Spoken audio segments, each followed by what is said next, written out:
It's very challenging to act, to do those things. There are times when you're looking at it and you say, I know I need to do this, but I don't feel like it. I don't want to do it. I know I need to do it, yet leave me alone. No, I don't want to do it. So what do we do? What are those things that cause us to do like that? I think that among the things that prevent us from acting is the fear of failure.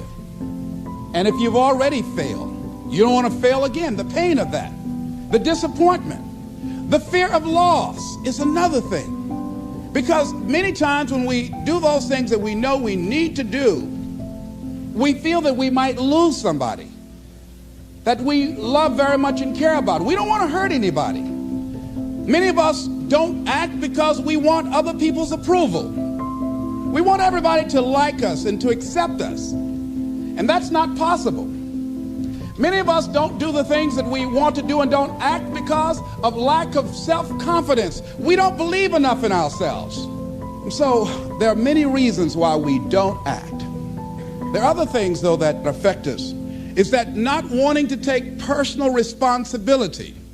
We want somebody else to do it. And many times we pick up our inability to do certain things from people that we love, people that we admire. We identify with them, and we live in the context of their ideas, their opinions, and their life patterns.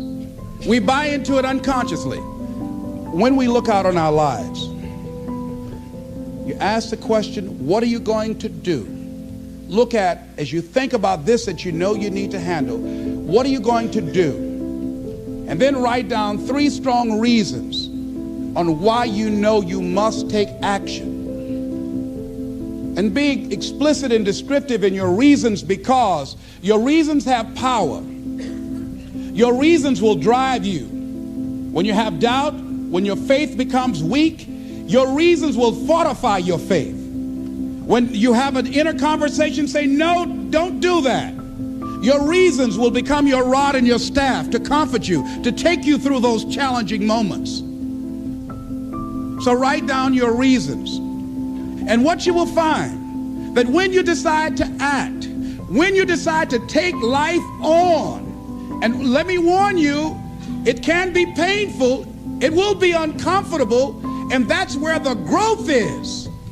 When you're uncomfortable, when you're stretching out, when you're taking life by the collar, you're going to get thrown to the ground again and again and again. But when you have determination, and you know that what you're doing is right, it gives you your life, it gives a special meaning and power to you, you will have some power from on high. You will discover some things about yourself that will begin to electrify your personality. You'll begin to discover some things about you that you don't know you've got when you put yourself in that type of challenging situation. Whenever you feel sad, mad, nervous, or out of control, write down what you're thinking. And then ask yourself if it's true. And there's a whole process in the book to not believe every stupid thing you think. And then when you go to say something to your wife or at work, does it fit? There's an exercise actually in all of my books, basically called the one-page miracle on one piece of paper. Write down what you want. Your relationships, your work, your money, your physical, emotional, spiritual health. What do you want? I think everything starts with what do you want? And then, does your behavior get you what you want? So, for example, with my wife, I want a kind, caring, loving, supportive, passionate relationship. I always want that. I don't always feel like that. Sometimes I'll get a rude thought in my head. I'm having a bad day, or she's not great about closing cabinet doors. And I've come to believe I would so much rather have her in this house with the cabinet door open than have her not there.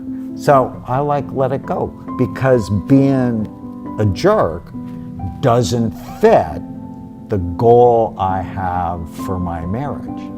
But it starts with telling your frontal lobe, so that's the front third of your brain, largest in humans than any other animal by far. This is what makes us human, but you have to tell it what you want. So over time, you match your behavior to get what you want. So it starts with that, and then does it fit?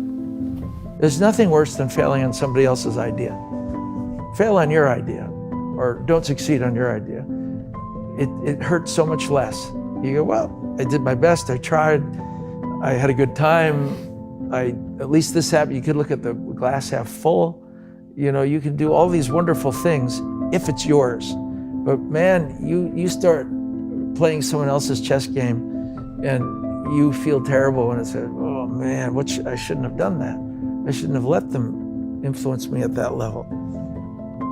When things get hard for you, when you're having one of the difficult times, when you're trying to get in shape, when you're learning the dance moves for Saturday Night Fever, when you're doing something that's really hard, it's really taxing you, what do you do mentally to stay focused, stay strong, and get through it? The global view of the end product. What's your valuable final product on anything? Keeps you going. You know, what's the end result? I'm gonna get this routine. I'm gonna get that accent down. I'm going to I want to really grasp the behavior of that character, and your end game keeps you going because you have a goal. You've accomplished some pretty extraordinary things outside of filmmaking. It's very interesting. When you were talking just now, I was thinking about, one of the ways I know that you've dealt with challenging times in your career anyway, has been to live life, as you said, to just go and embrace, take adventures, and go do other things. Because life is an art. You can't forget that life is an art. This is why Oprah and I connected immediately, because, we did a whole episode one time on enlightening people that didn't have money on how they can live art. I said, very easy. I said, can the average fellow go to Walmart and afford it's like a tray? Yes, it might be $3. Can you afford a cup instead of a paper cup? Might be $1, it's fine. Now, can you put your favorite coffee in that cup? Can you go to a market or something and get a nice blueberry muffin? Can you make that look pretty, put a flower on that tray? Now can you go give it to your husband or your wife? They'll think they're at the Four Seasons getting room service, and you have minimal money. It's how you approach shit. It's the art of life. If you want to look a certain way, it doesn't take money. I remember I had a couple of friends that were in a bind. They needed a suit for a wedding. They didn't have one. I said, let's go to Walmart. I said, I can get you a suit for $46 it's gonna look great on you. And it did, because the designer of the Walmart thing had a better tailoring than some of the top designers. And everybody complimented him at the wedding, man. Yeah, you look great, you look great. Never told them it was from Walmart, $46, but he upstaged everybody with all their designer suits. I did that with my sisters once. I never told her. I was used to buying them expensive clothes. I went to Walmart and bought a cocktail dress for one sister and a kind of other type of cocktail wear. They wore them out. They loved them so much, and I never told them how much they cost, $19 each. And I never told them where I got it from, because I did not want it to influence them, but I wanted to show that you can experience life if you're clever with money and still be as artful. I'm very fortunate that I grew up in a time when there was no phones and there was no social media. And I suggest, yes, I'm on social media on a very limited basis because I have a story to tell, and it's a great platform. Use it as a platform, don't use it as your life. My biggest advice to give everybody in the world is, like I say, we live in an external world. Everything is you gotta see it, touch it, it's external. If you can, for the rest of your life, live inside of yourself. Stop listening to people who are calling you fat, gay, transsexual, nigger. Everything that is makes no sense. All these insecure people putting their insecurities on you, you gotta flush it out. You gotta just be whoever the hell God or whatever the hell you believe in. If you believe in nothing but yourself, I don't care what it is. You gotta take everything and throw it away. You have to believe in one thing, and that is yourself. And I'm not saying don't believe in God or what you believe in, but right now, for you to find greatness in yourself, you're not gonna find it by looking in a book or by even hearing me. I may give you the spark, but you've got to go inside yourself to find it. And that means you gotta be quiet. Shut the fuck up, go in a room, stop talking, search your soul, search your mind, search your abilities, and you'll find it. But if you're not looking for it, you won't find it. So you gotta go start your journey. And the journey starts with you finding, why the hell am I here on this planet Earth? Why am I here? And if you don't know that, you will live the rest of your life searching, always asking the question, why?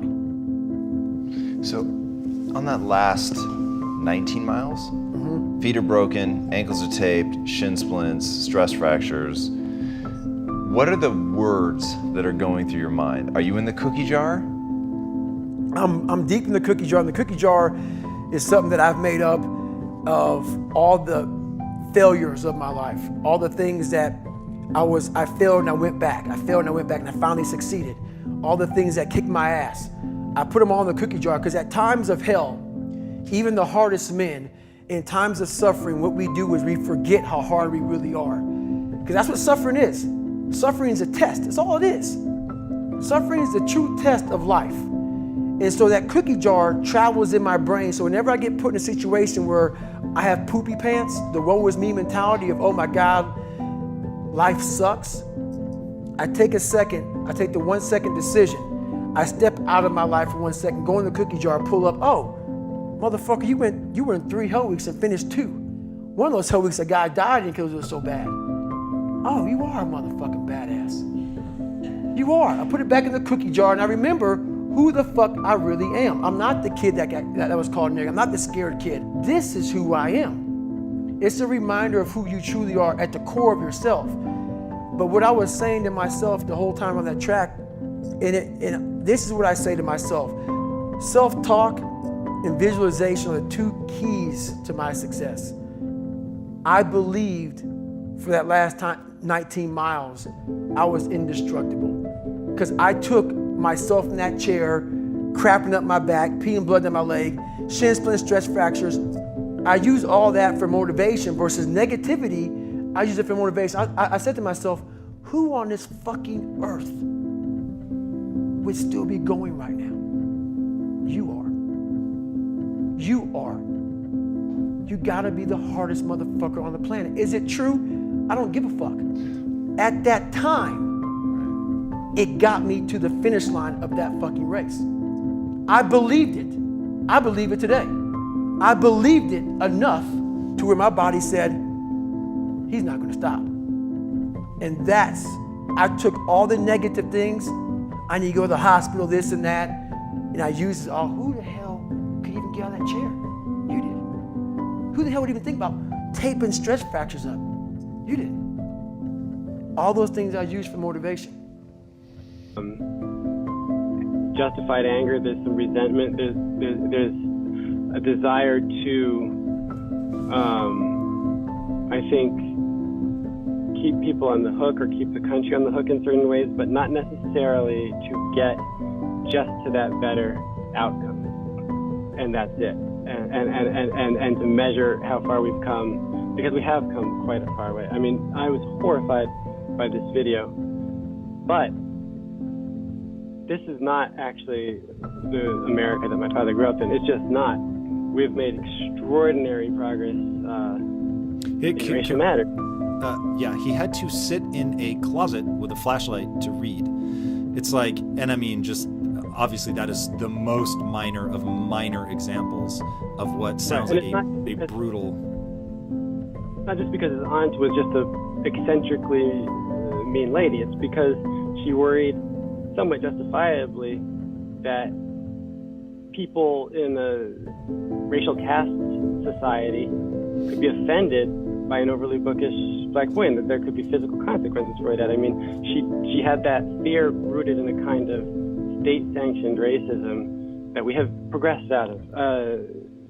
I don't mean to say that the society doesn't have extraordinary racial problems that are really, really disturbing, especially when you see them from abroad and you're kind of outside of the craziness of America.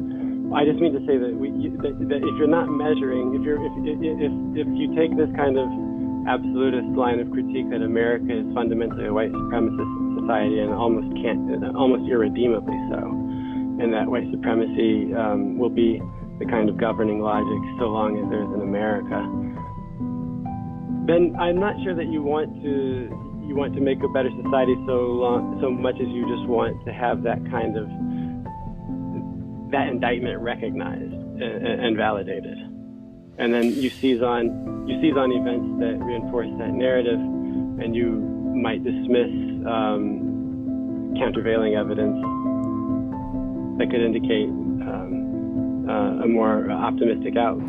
They keep going. They'll change the rules. They'll reinvent the rules. You know, they don't just take one answer. So a real entrepreneur, it really makes no difference which country you're in. That's my belief. I love that. You know what I mean? It's just a mindset. You know, it's F you.